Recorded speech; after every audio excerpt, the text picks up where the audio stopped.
Hello दोस्तों, स्वागत है आप सबका मेरे YouTube channel Sachin education hub पर। दोस्तों, आज हम बात करने जा रहे हैं रिस्क मैनेजमेंट, यानी रिस्क मैनेजमेंट क्या होता है और इसकी प्रोसेस क्या है, यानी कैसे हम रिस्क को मैनेज कर सकते हैं आसानी से। इसके नोट्स लेने हैं तो यहाँ पे तो मिलने वाले हैं। इसके अलावा अगर आपको कोई और हैंड रिटन चाहिए कोई नोट्स तो आप मेरे टेलीग्राम चैनल से ले सकते हैं, लिंक आपको डिस्क्रिप्शन में मिल जाएगा। ठीक है, टेलीग्राम चैनल का लिंक आपको डिस्क्रिप्शन में दे दिया जाएगा। अब यहाँ पे जो मेन टॉपिक है वो है रिस्क मैनेजमेंट का। तो यहाँ पे क्या इनके नोट्स हैं, क्या इनका मीनिंग है, वो क्लैरिटी करते हैं।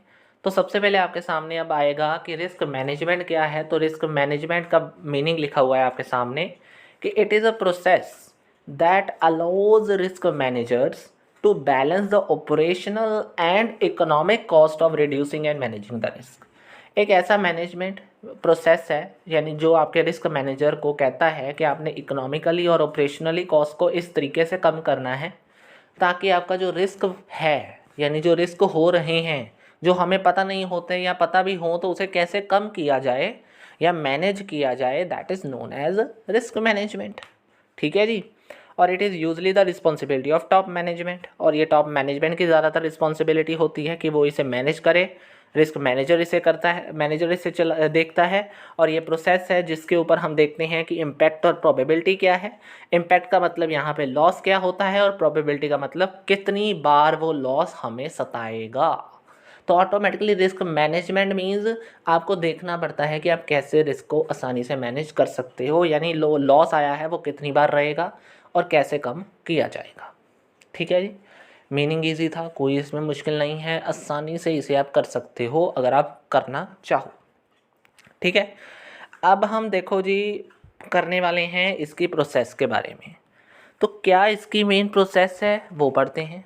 तो सबसे पहले आपके सामने आएगा आइडेंटिफिकेशन। इसमें क्या है कि आइडेंटिफाई करो वो सारे डर यानी थ्रेट्स यानी लॉसेस जितने हैं जो बिजनेस सोच रहा है उन सबको एक बार आइडेंटिफाई करो कौन कौन से हैं। और सिंपली स्टेट्स इसका मतलब ये है कि जितनी अनसर्टेनिटी आप सोच रहे हो वो सारी की सारी एक बार देख लो। यानी आपको जितने भी रिस्क नज़र आ रहे हैं ज़रा उनकी ओर एक बार नज़र मारना ही क्या है, ये पहला स्टेप है। पहला स्टेप आपको यही बता रहा है कि जितना भी कुछ भी आपने देखा अनसर्टेनिटी लॉसेस थ्रेट सारा कुछ एक बार आइडेंटिफाई कर लो क्या क्या चीज़ें हैं ये सब।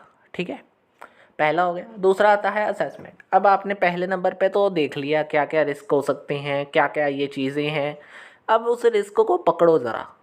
पकड़े जाने के बाद आपको क्या करना है, इवैल्यूएशन करनी है, जिसका मतलब क्या है किस तरीके से करनी है कि वो रिस्क की असल में जड़ क्या है। लाइकलीहुड मीन्स जड़ क्या है, उसका घर कहाँ से क्यों आ रहा है, वो रिस्क कहाँ से आ रहा है, ये सारी चीज़ें। ठीक है जी, तो वो चीज़ आपने कर लेनी है। अब जब हमने देख लिया उसकी असेसमेंट, सीधी सी बात थी कि कितनी बार वो लॉस होने वाला है, वही बात हो गई। अब उसके बाद मिटिगेशन का मतलब है कि अगर वो लॉस जितनी बार हुआ उसको रोकने के लिए एक प्लान तैयार करो। तो इसका मतलब एक प्रोसेस बनाओ जो रिस्पॉन्स करे उस रिस्क को और एक इन शॉर्ट उस रिस्क को कम करने की कोशिश करे और जिससे लॉस भी आपका कम हो जाए।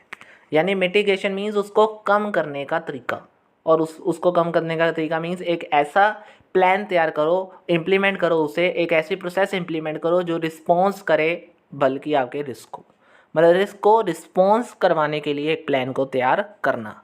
That is known as the third step of risk management. अब रिस्क को मैनेज करने के लिए आपने मिटिगेशन कर दीजिए, यानी एक प्लान तैयार कर दिया, तैयार किया है अभी तो अब उसे मॉनिटर भी तो करना है। यानी जो आपने प्लान इम्प्लीमेंट किया, तैयार किया, उससे क्या रिस्क रिड्यूस हो गया है, क्या वो प्रोग्रेस चल रही है कि नहीं चल रही, और ये भी मॉनिटर करना कि क्या वो कॉन्टीन्यूस बेसिस पे चल रही है।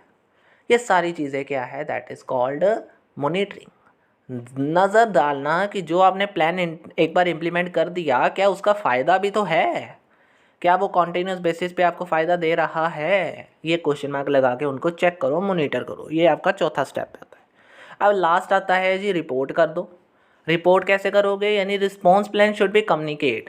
एक बार उनको कम्युनिकेट करके देखो स्टेक होल्डर्स को, यहाँ करना ज़रूरी है ताकि उसकी इफ़ेक्टिवनेस बन सके, यानी वो इफ़ेक्टिव प्लान बन सके, इफ़ेक्टिव तरीका हो सके, और ऑटोमेटिकली स्टेक होल्डर्स को भी उनके साथ एंगेज करने का तरीका पता लग सके कि हमें अगर ऐसा रिस्क आया तो कैसे क्या क्या क्या चीज़ें हैंडल कर सकते हैं हम। यानी एक रिपोर्ट तैयार करके देना कि ऐसा रिस्क आया, ऐसा हम करेंगे, या स्टेक होल्डर्स के साथ हमने रिपोर्ट तैयार रखनी है कि जो भी रिस्क आएगा उसे कैसे मैनेज करना है। तो दोस्तों ये 5 ही स्टेप्स से छोटा सा क्वेश्चन था, छोटी सी वीडियो थी, एक क्वेश्चन आपका आसानी से मैंने तैयार करा दिया। यहाँ पे आपको नोट चाहिए, नोट्स का लिंक आपको यहाँ पे डिस्क्रिप्शन में मिल जाएगा। आपके सामने लिखा है कि टेलीग्राम चैनल का लिंक आपको डिस्क्रिप्शन में दे दिया जाएगा। तो वीडियो में जस्ट इतना ही है दोस्तों। वीडियो अच्छी लग गई है, समझ आ गई है तो लाइक शेयर और सब्सक्राइब करना मत भूलना। कहीं भी प्रॉब्लम है तो नीचे दिए गए कमेंट बॉक्स में कमेंट भी कर सकते हो। आज के लिए इतना ही है दोस्तों। Thank you very much.